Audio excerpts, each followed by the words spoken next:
Hello guys, welcome to my channel, welcome to my vlog. Diba?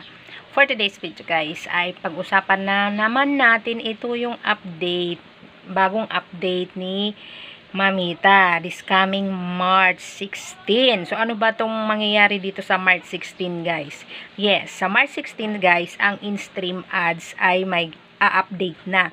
Meaning to say, ang update na magagawa or mangyayari dyan sa March 16 ay by views na ang ating earnings. Yes, di ko alam kung matutuwa tayo or masasad sa new update na ito. Bakit? Dahil nang nag-update sa ads on reels guys at nagawa na siyang by views is kumunti ang earnings ng mga creator. Yes, kumunti. Kahit million views na iyon ay nasa approximately 5 point something lang, around ganyan. Pero million views na yan, nasa 1 million na yan. Pero depende pa rin. Meron ngang million pero walang earnings, o diba? Million views pero walang earnings, o diba? Kaya make sure guys na pag kayo mag-upload, dapat ito ay sumunod pa rin sa mga panuntunan ni Mamita, sumunod sa community standard and content monetization.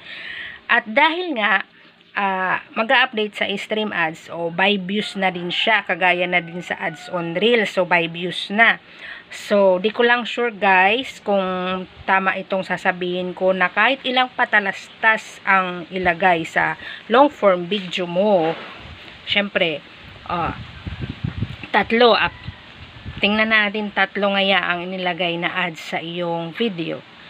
Di ko lang sure kung yung ads na yun ay may bayad pa o yung patalastas kasi nga by views na. Syempre, kasi ako hindi pa naman ako sumasahod, kamo-monetize ko lang noong January.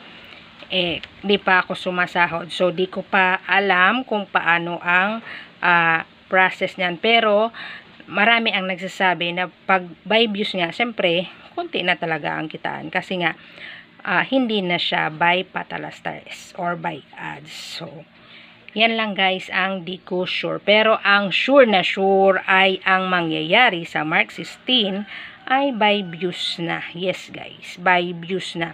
Pero make sure pa rin na ang iyong ina-upload ay sumunod pa rin sa community standard and content monetization para mabayaran ka at magkaroon ka at ma-monetize yung video na iyong ina-upload. And syempre dapat ang iyong content maging interesado ang talagang manunood para panoorin ang iyong video. So yun lang guys ang update sa March 16. So yan.